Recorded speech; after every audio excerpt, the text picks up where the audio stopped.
오늘 본문을 묵상하면서 제 안에 두 가지가 이렇게 스쳐 지나갔습니다. 하나는 정몽주 여인의 어머니인 영전이 씨가 쓴 시였습니다. 까마귀 싸우는 고래 백로야 가지 마라. 성낸 사마귀 흰빛을 세워나니 청강의 고인 씻은 몸 더럽힐까 하노라.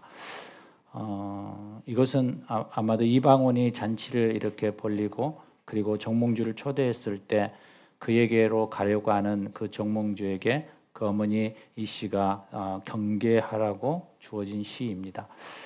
그 당시에 조선을 개국하렸던 이성계 일파들의 부정적인 시각과 그리고 정몽주의 절개를 끝까지 지키기를 원하는 그 어머니의 염려스러운 시였을 것입니다. 그러면서 또 하나 스쳐진 이미지는 바로 수도원에 대한 이미지였습니다. 신앙을 지키기 위해서 세상을 떠나 수도원에서 살았던 그들, 그 전통은 초대교회의 박해와 이후 신앙의 순수성을 지키려는 신자들의 그러한 자발적인 선택이었거든요.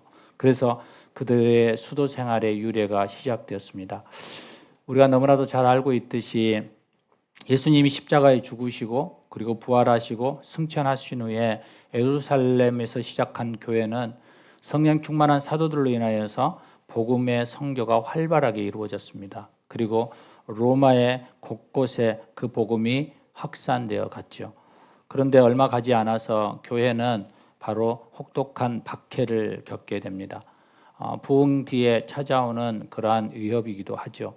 그래서 64년에 우리가 잘 알듯이 로마에 발생한 화재로 인하여서 네로 황제는 그것을 만회하기 위해서 기독교인들의 신자들을 대박해하기 시작하죠. 그리고 그 박해가 25년간에 계속 지속되어 옵니다. 적게는 기록으로 6천에서 7천, 많게는 한 10만 정도가 순교했다라고 얘기합니다. 우리가 알다시피 이 순교의 피는 결국 그리스도의 씨앗이, 그리스도인들의 씨앗이 되어진다라는 유명한 말처럼 우리 한국의 유명한 그 피는 바로 우리 안에 있고 있는 절두산이라든지 양화진의 그러한 선교나 각 지역 안에 지방 안에 있는 그러한 선교사들의 무덤을 통하여서 이 교회가 세워지는 것처럼 박교 속에서도 교회는 주님의 말씀에 충실하며 굳세게 뿌리를 내려갔습니다.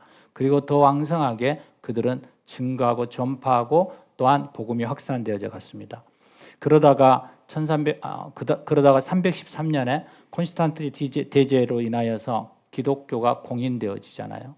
그리고 긴 박해는 마침내 끝이 납니다. 박해가 끝나면서 교회가 안정이 되죠. 그리고 박해 시대와 달리 편안하고 안정된 신앙생활로 인하여서 안일해지고 그리고 그 안일함을 넘어서 부정과 부패가 더 심해져 가고 있었던 때입니다.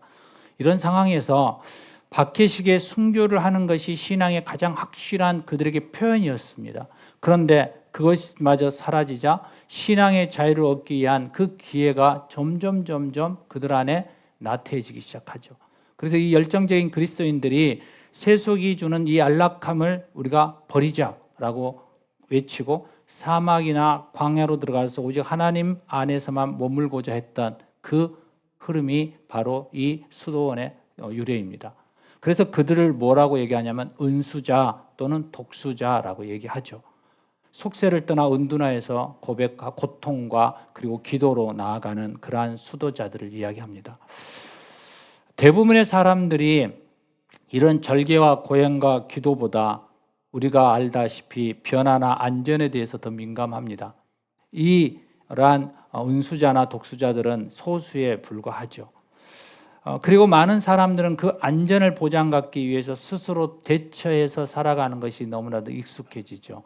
우리는 그것을 때로는 양다리를 걸치고 있다라고 또는 희미하게 회색 분자라고 이야기하기도 하죠. 그래서 우리 안에는 언제나 회색 지역이 있습니다. 흑과 백이 나뉘어지는 게 아니라 중간에 어중중하게 있는 거죠. 바로 이러한 삶이 계속적인 우리의 신앙에 이러한 편안과 안주가 주는 그러한 부분일 겁니다. 오늘 본문을 보면 바로 그들이 보입니다. 우리 안에 정몽주와 같은 절개, 수도사들의 같은 고행과 기도의 모습이 아닌 그냥 그 안에서 적절하게 타협하고 살아가는 모습이죠. 유대사에서는 율법으로 인한 유대인의 자리에 있고 또 개인적인 삶으로 갔을 때에는 예수님을 믿기 때문에 그리스도인의 삶인 이러한 이중적인 삶을 살아가고 있었던 두 사람을 우리가 만나게 됩니다. 그중 한 사람이 오늘 본문에 나오는 38절의 요셉이라는 사람이죠. 아리마대 사람 요셉, 그러니까 아리마대라는 지역에 살고 있는 요셉이라는 사람이에요.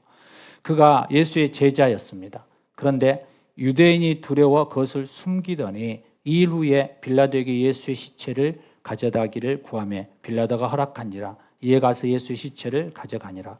그냥 숨기고 있던 그 일 후에, 그 일 후에라는 것, 이 일 후에라는 것은 바로 십자가의 사건이죠. 예수의 순교의 사건. 그것을 통하여서 그가 빌라도에게 가서 내가 그리스도이며 예수의 시체를 내놔라고 얘기합니다. 여기 예수의 제자인이라는 이 단어 안에 얼마나 많은 의미가 내포되어 있는지 모릅니다. 예수의 제자였지만 정체성을 숨기고 있는 그의 모습인 거죠. 왜 그랬을까? 왜 그랬을까? 그것은 바로 그 안에 있는 두려움 때문이에요. 두려움. 구체적으로는 자신의 동족 유대인들에 대한 두려움 때문이고 또 그 동족의 공동체 안에서 그가 소외되거나 우리가 너무나도 두려워하는 왕따, 따돌리는 그러한 것들이 두려운 거죠. 그가 가지고 있는 많은 것들을 손해보고 내려놓아야 하는 그러한 두려움이 있는 거죠. 그런데 과연 이 모습이 아리마대 요셉의 문제만 될까요? 우리의 삶으로 들어가면 우리가 교회를 다니는데 예수를 믿는데 사람들은 그 사람이 교회 다니는지 잘 모르는 삶을 살아가고 있는 사람들이 의외로 많습니다. 누군가에게 물어보면 그 사람이 교회 다닌다고요? 그래서 그렇게 참 좋은 사람이었군요 라고 얘기하는 사람들. 때로는 이런 경우도 보죠. 교회를 다니는 사람이 그렇게 살면 안 되죠 라는. 밝히지 않고 은밀하게 예수도 믿고 세상 속에서도 그렇게 안주하면서 살아가는 그런 모습이죠. 이렇듯 가려진 신앙생활을 하는 사람들이 왜 당당히 예수를 믿는 것을 말하지 못할까? 그 원인은 다양하겠지만 분명하게 공통적으로 가지고 있는 그 안에는 그들에게 가지고 있는 그러한 어떤 두려움일 거예요. 두려움. 그러면 어떻게 이 두려움을 극복하고 당당하게 그리스도인임을 말할 수 있을까? 이 대답은 의외로 단순합니다. 그 사람들의 반응이나 환경보다 더 하나님을 두려워하면 돼요. 왜냐하면 우리는 하나님에 대하여서 보이지 않고 그리고 그 하나님에 대해서 신뢰하지 않는 믿음에 대한 부분이 약하기에 우리는 하나님의 두려움보다는 세상과 사람들의 그런 인식과 차이가 더 두렵게 다가오는 거예요. 그래서 우리는 반응이나 사람들의 반응이나 환경보다 누구를요? 하나님을 더 두려워하면 되는 거예요. 이것을 한 단어로 뭐라고 얘기하냐면 경외라고 해요. 경외. 하나님을 두려워한다라는 거예요. 그것은 하나님을 경외하겠다라는 얘기예요. 경외라는 이 단어가 영어로는 두려움이고 그 두려움은 fear이라는 단어를 가지고 와요. 그래서 이 여호와를 두려워하라라고 얘기하는 거죠. 이 두려움의 위협이 가해지면 우리는 무서워 피하는 그러한 생각을 가지는데 아니요. 하나님을 두려워한다라는 것은 무서워 피하는 의미가 아니라 하나님의 위대하심을 바라보는 거예요. 그리고 그분을 의지하고 신뢰하게 되어지는 거예요. 이것을 두려움으로 표현하는 거예요. 그래서 하나님이 두려워서 그분 앞에 머물고 그 하나님을 의지하고 신뢰하는 그 두렵고 떨림으로 하나님 앞에 나아가는 것을 이야기하는 것이죠. 그러면 우리 안에 하나님을 두려워하는 마음을 크면 클수록 우리의 가지고 있는 수많은 문제와 우리를 두렵게 하고 떨리게 하는 그 모든 것들로부터 우리는 자유할 수 있게 돼요. 왜냐하면 큰 두려움, 그 경외심은 또 다른 작은 두려움들을 사라지게 하기 때문에 그렇거든요. 그래서 하나님 안에 있는 모든 것이 안에 있으면 모든 것이 다 가려진다라는 이유가 여기에 있습니다. 하나님을 두려워한 자는 사람이나 환경에 갇혀 두려워하거나 갇힐 필요가 없다라는 거죠.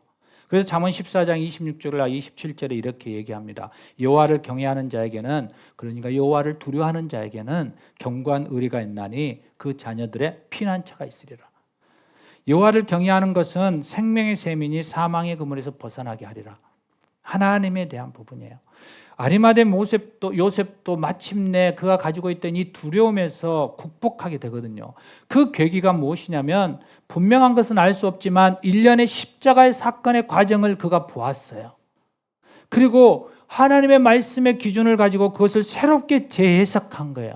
그리고 그는 결론을 내린 거죠. 메시아, 그 예수님에 대한 두려움, 경외함으로 나아가기로 결정한 거예요.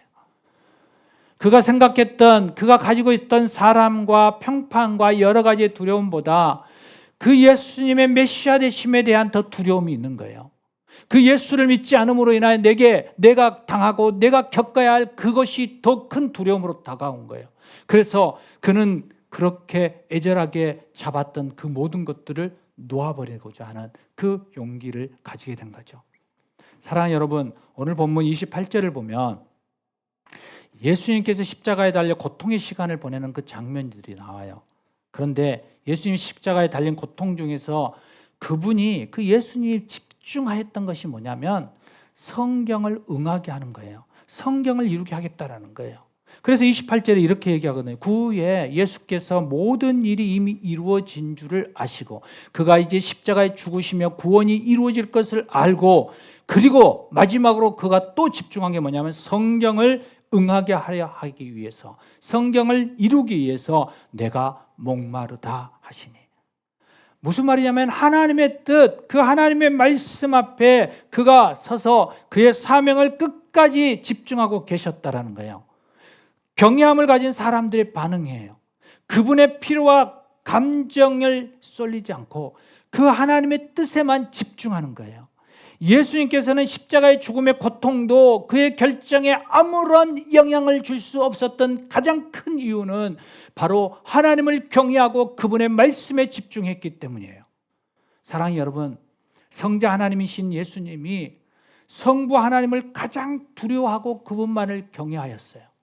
그랬더니 그분의 뜻 앞에 그 어떤 것도 그의 틈을 타고 들어올 수 없었다라고 지금 얘기하고 있는 거예요.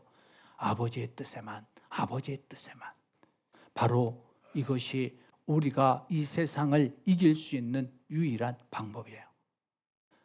십자가의 고통이 하나님의 구원의 뜻을 가로막을 수 있다라고 이야기하고 있는 거예요. 그 바로 십자가의 고통이 하나님의 구원의 뜻을 가로막을 수 없는 그 길을 걸어가고 있는 거예요. 그에게 십자가의 고통이 아무리 크다 할지라도 하나님의 뜻을 가로막을 수 없다는 거예요.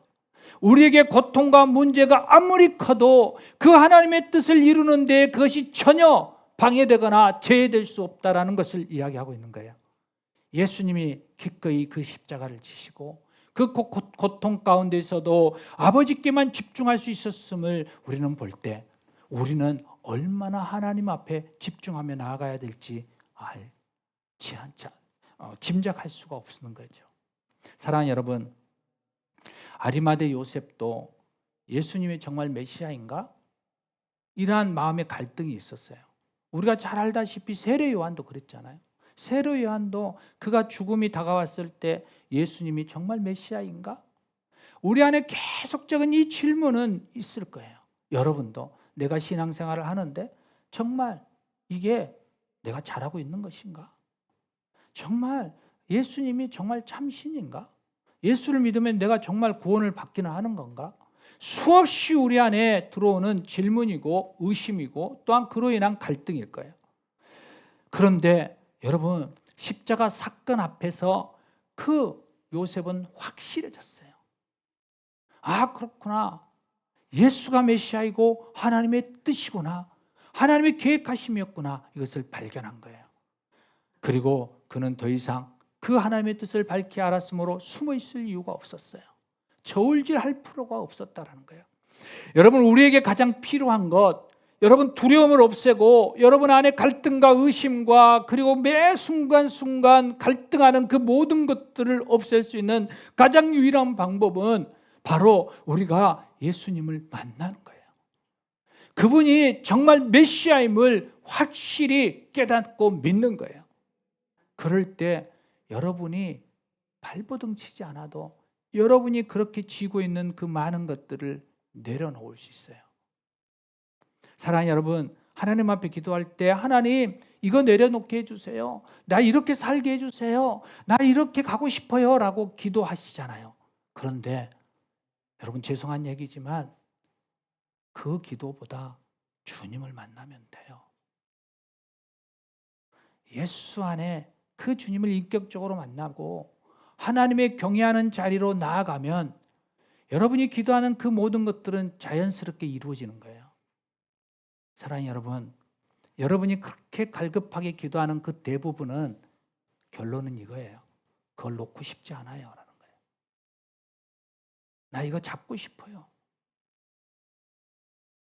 여러분 정직하게 하나님 앞에 좀 나아가 보십시오. 여러분에게 정말 하나님의 두려우심으로 다가가십니까? 그 하나님 앞에 정직하게 여러분의 그 모든 것들 안에 그 하나님을 경외하심으로 나아가십니까? 그렇다면 여러분이 기도하는 그 많은 것들의 대부분은 여러분에게 전혀 문제되지 않을 겁니다. 문제는 우리 안에 하나님을 두려워하는 마음이나 하나님을 경외하는 마음이 너무 작으니까 우리에게 가지고 있는 모든 상황과 환경들이 자꾸만 커져 보이는 거예요. 오늘 요셉은 바로 그 결단을 한 거예요. 하나님이 너무 크게 보였고 하나님의 그 위대한 그 계획과 뜻이 너무 커서 두려움이 생기는 거예요. 그리고 그 예수 그리스도 앞에 그가 엎드리게 되는 거죠. 그리고 그가 가지고 있는 그 모든 것들을 내려놓게 돼요. 그러니 자연스럽게 그는 유대인의 그 많은 율법적인 것들과 그가 누리고 있는 모든 공예의 그 모든 직분과 명예와 그리고 가지고 있는 부하 그리고 사람에 대한 두려움들도 다 내려놓을 수 있었어요. 그런데 그 요셉의 모습을 그 한 사람에만 국한되지 않더라는 거예요. 오늘 보면 39절을 보면 그 요셉의 모습을 보고 또 한 사람이 도전을 받는 거예요. 그래서 39절에 보면 일찍이 예수께 밤에 찾아왔던 니고데모도 몰약과 침향 섞인 것을 100르트라를 가지고 온지라. 그가 한 327g 정도 되는 그 몰약과 침향을 가지고 왔어요. 그런데 니고데모가 예수님을 만날 때 요한복음 3장에 우리 기억나신지 모르겠지만 그가 예수님을 찾아올 때 언제 찾아왔냐면 밤에 찾아왔거든요. 왜냐하면 그는 유대인의 공회원의 간원이에요. 요셉과 똑같은 산헤드린의 70명의 의원이에요. 우리로 말하면 국회의원과 같은 거죠. 그런데 그가 그 사회적 지위와 체면을 가지고 낮에 예수님을 만나러 오기에는 너무 부담이 큰 거예요. 그러니까 밤에 아무도 보지 않게 몰래 왔다라는 거예요. 그리고 예수님과 함께 이야기 나누면서 거듭남의 길에 대한 가르침을 받았던 그 니고데모를 얘기하는 거예요. 그 니고데모가 거듭났음에도 불구하고 요셉과 동일했거든요. 예수님의 제자가 된 것을 공개적으로 밝히지 않고 살아가요. 그런데 이제 그도 십자가의 사건, 그 요셉의 그 용기를 보고 세상에 나도 예수가 메시아임을 믿노라라고 그가 그 예수의 장례 행렬에 동참하고 있는 거예요. 38절에 요셉이 빌라도에게 가서 예수의 시체를 내어놓으시오. 그리고 그가 가고 있는 그 길에 그 뒤에 니고데모가 지명과 향료를 가지고 밀실에 숨어서 있던 그 신앙인 니고데모가 거리로 나와 빛의 신앙인으로 요셉의 행렬에 동참하고 있는 거예요. 사랑하는 여러분, 우리 안에 일터와 공동체 안에 여러분이 그리스도인임을 공개하고 계십니까? 일터와 동료들과 어울리는 점심시간에 여러분 고개를 숙여 감사 기도를 하고 식사를 하십니까? 사랑하는 여러분, 우리가 사람들 앞에 자기 신앙 가지는 것을 꺼려한다면 어떻게 복음을 전하는 전도자가 될 수 있겠습니까? 여러분이 그리스도인인 것이 알려지면 우리 안에 결단이 일어나요. 내가 그리스도인답게 정직하게 살아가겠다라고. 믿음의 선한 영향력을 끼치겠다라고. 책임감 있는 선한 본으로 조심스럽게 언행하며 도전과 기회를 사람들에게 주겠다라고 우리는 결정하는 것과 같은 거예요. 그로 인하여서 우리는 조금씩 사람들이 우리를 통하여 예수께로 돌아오는 그러한 길들을 걸어가게 되는 거예요. 사랑하는 여러분, 먼저 하나님을 두려워하는 그러한 신앙을 가지게 해달라고 기도하기를 소망합니다. 그 어떠한 것보다도 하나님을 경외하는 자의 삶을 살아가게 해달라고 기도하기를 원합니다.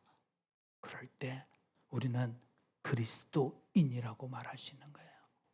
그리고 우리의 삶이 그리스도인화 되어지기 시작해요.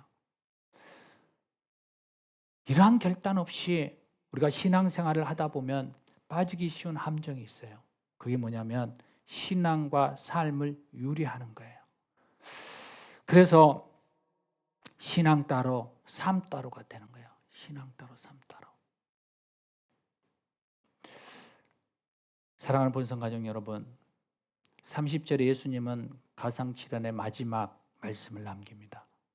다 이루었다. 누가 다 이루었다라고 말할 수 있겠습니까?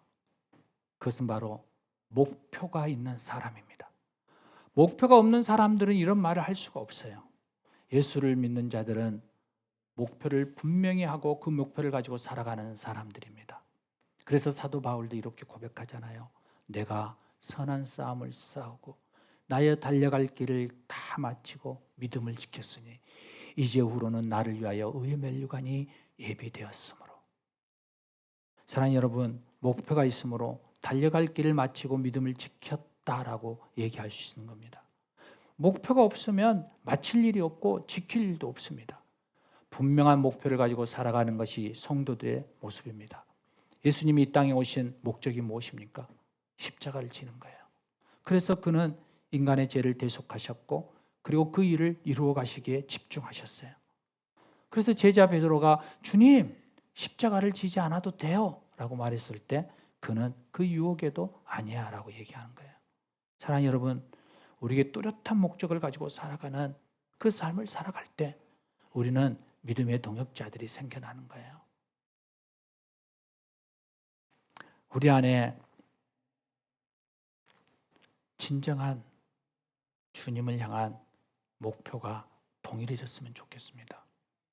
본생의 가족들이 한 방향을 바라보고자 하는 것은, 그리고 그것을 향하여 나아가고자 하는 것은 바로 그 주님이 바라보시고 걸어가셨던 그 뜻이에요. 그 주님이 그렇게 걸어가시고 마지막 십자가까지 담담히 짊어지시고 가셨을 때 우리는 요한복음 19장 38절과 39절에 두 동역자를 만나게 되는 거잖아요. 아리마대 요셉, 니고데모. 숨어있던 그들이 빛 가운데로 나오는 거예요. 저와 여러분들의 삶을 통하여, 여러분들의 결단과 그 하나님을 경외함을 통하여 여러분 뒤에 숨어있던 많은 사람들이 나도 저렇게 살아야 되겠다. 나도 저것을 통하여서 하나님의 놀라운 일들을 경험하기를 원해. 그 하나님의 두려움 앞에 그들이 동참하게 되는 거예요. 나는 숨어있는데 많은 사람들이 저 사람은 드러나게 해주세요. 저 사람 앞으로 나가게 해주세요. 그러한 기도가 어디가 있어요? 내가 앞으로 나아가며 내가 그 주님 앞에 설 때 주님, 저 사람도 나와 함께 같이 가게 해주세요. 저 사람도 나와 가는 그 길에 동행해 주세요. 나의 동역자가 되게 해주세요 라고 기도할 수 있는 거잖아요. 사랑하는 여러분, 우리는 분명한 하나님을 경외하는 사람들입니다. 그 두려움 앞에 우리는 나아갑니다. 매일매일 그리스도인이라는 분명한 정체성을 가지고 예수님의 제자로서의 사명감 가운데 우리가 나아갈 때 어느덧 여러분 주위에는 그러한 믿음의 사람들이 한 사람 한 사람 모여들게 될 것이고, 그리고 그로 인하여 거대한 큰 군대가 되어질 겁니다. 그 일에 저와 여러분이 함께 동참하는 그러한 귀한 복된 삶 되시기를 주의 이름으로 축원합니다. 함께 기도하시겠습니다. 오늘 이 시간 우리가 한번 결단해 보기를 원합니다. 주님, 그렇습니다.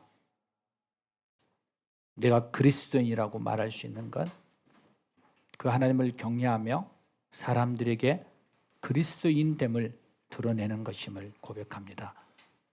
이 시간 내 안에 두려움이 있는 것들, 내가 세상 가운데 드러내고 예수의 사람이라고 말하지 못하게 만드는 그 모든 것들을 이 시간 내려놓습니다. 하나님의 그 경외함 앞에, 그 하나님의 최고의 두려움의 대상 앞에 서게 해 주시옵소서. 오늘 이 마음을 가지고 우리 함께 기도하시겠습니다. 오 주님, 그렇습니다. 이 시간 아버지 앞에 나아갑니다.